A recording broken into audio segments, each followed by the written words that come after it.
Good morning बच्चे। मैं Ashok Kumar Yadav sunshine senior secondary school से।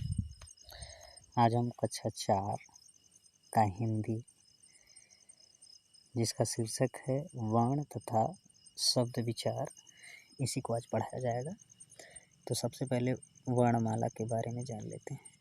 वर्णों का समूह वर्णमाला कहलाता है। वर्णों का समूह वर्णमाला कहलाता है, या इस तरह कह सकते हैं कि वर्णों या अक्षरों का जो समूह है वही वर्णमाला कहलाता है। जैसे अ, आ, छोटी बड़ी, छोटा ओ बड़ा ओ, के, खे, गे, घे, ज्ञ तक आदि जितने भी अक्षर या वर्ण आते हैं वही वर्णमाला कहलाते हैं। वर्णों का अर्थ है ध्वनि। वर्णों का अर्थ क्या है? ध्वनि है।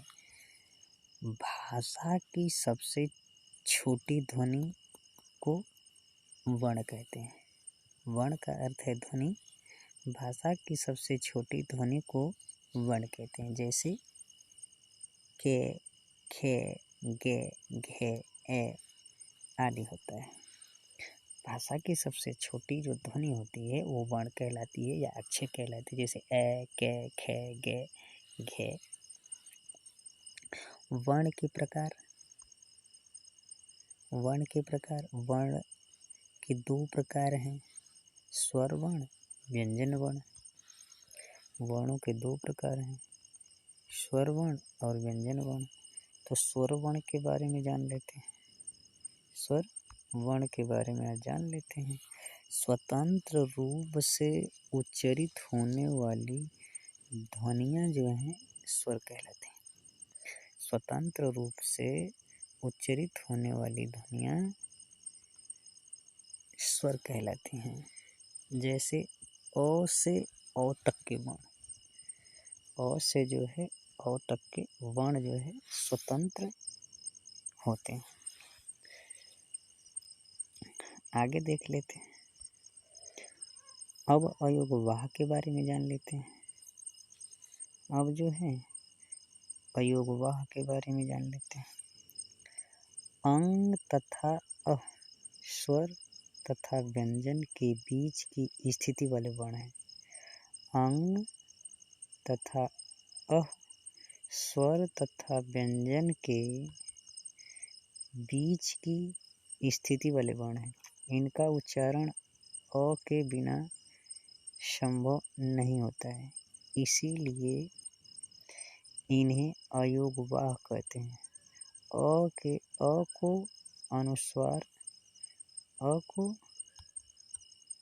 अनुस्वार तथा अह को विसर्ग कहा जाता है। अ को अंग को अनुस्वार तथा अह को जो है विसर्ग कहा जाता है।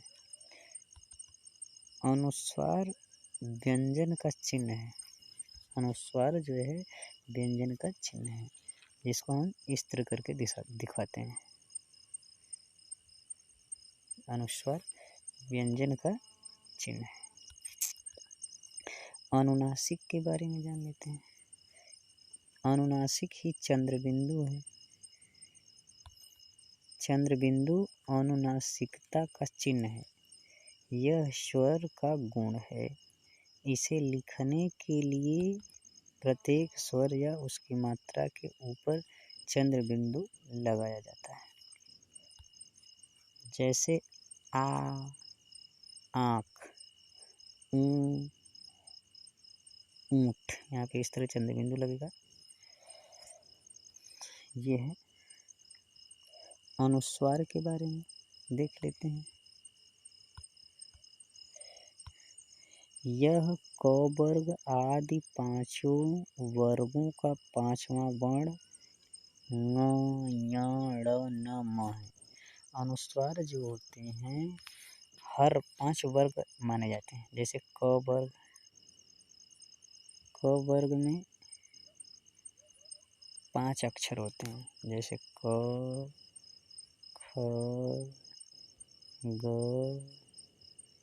घ, ङ। उसी तरह च वर्ग है, उसी तरह ट वर्ग है, त वर्ग है, प वर्ग है, ये 5 वर्ग हैं।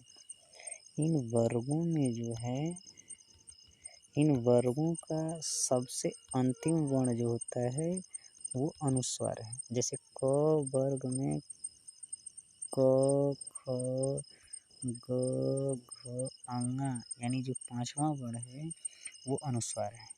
च वर्ग में च, छ, ज, झ, य जो है ये 5वां वर्ण जो है ये अनुस्वार है। इसी तरह 5 वर्गों के जो अंतिम वर्ण हैं सभी क्या हैं? अनुस्वार है। इसे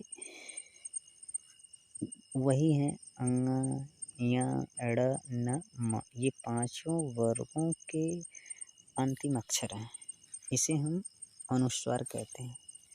और इसको पढ़ते कैसे हैं? जैसे कंघा, कंगन, गेंद, नींद, कंगन, विरंग, तिरंगा, इस तरह बोला जाता है। ये इनको बोलते समय नाक और मुख दोनों का प्रयोग किया जाता है। तो चलिए आगे देखते हैं। तो देख लेते हैं स्वर के भेद के बारे में। स्वर के 2 भेद हैं, ह्रस्व और दीर्घ। जिनमें 1 मात्रा का समय लगे उसे ह्रस्व कहते, जिनमें 2 मात्रा का समय लगे उसे दीर्घ कहते। तो ह्रस्व के बारे में, इनके बोलने में 1 मात्रा का समय लगता है या बहुत कम समय लगता है, इसे हम ह्रस्व कहते हैं। इनमें 4 वर्ण आते हैं, अ, ई, उ और री। अ, ई, उ और री वर्ण आते हैं। इनमें जो है ह्रस्व वर्ण में 4 वर्ण आते हैं, अ, ई, उ और री वर्ण, जबकि दीर्घ में 7 आते हैं। दीर्घ की परिभाषा देख लेते हैं। इन्हें बोलने में 2 मात्रा का समय लगता है, अधिक समय लगता है, यानी 2 मात्रा का समय लगता है।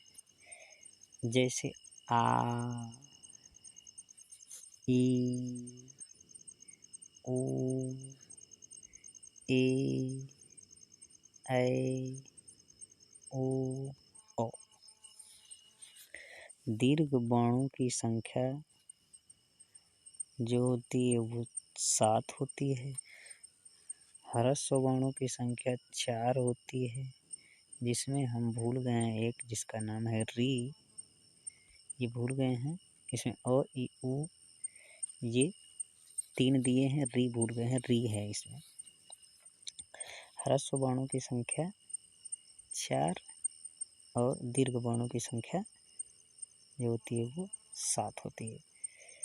ह्रस्व वर्णों को बोलने में 1 मात्रा का समय लगता है और दीर्घ वर्णों को बोलने में 2 मात्रा का समय लगता है। जैसे ये अ है, ई, उ, री, इसको बोलने में आ, ई, उ, ए, ऐ, औ, ओ, औ, इस तरह बोला जाता है। तो चलिए आगे देख लेते हैं। औ के बारे में देख लेते हैं। औ, यह अंग्रेजी भाषा का स्वर है। यह जो है औ जो है अंग्रेजी भाषा का स्वर है। अंग्रेजी भाषा से आए शब्दों में इनका प्रयोग होता है, जैसे ऑफिस, बॉल, कॉपी, इस तरह इनको पढ़ा जाता है। अब आगे देख लेते हैं। आज का सेशन हम यहीं पे समाप्त करते हैं और आज का होमवर्क यानी गृह कार्य ले लेते हैं। देखिए, आज का हमारा गृह कार्य है आप लोगों का, स्वर के कितने भेद हैं लिखना है, याद करना है। वर्ण के प्रकार लिखिए और याद करिए। वर्णमाला किसे कहते हैं लिखिए और याद कर लीजिए। Okay bye.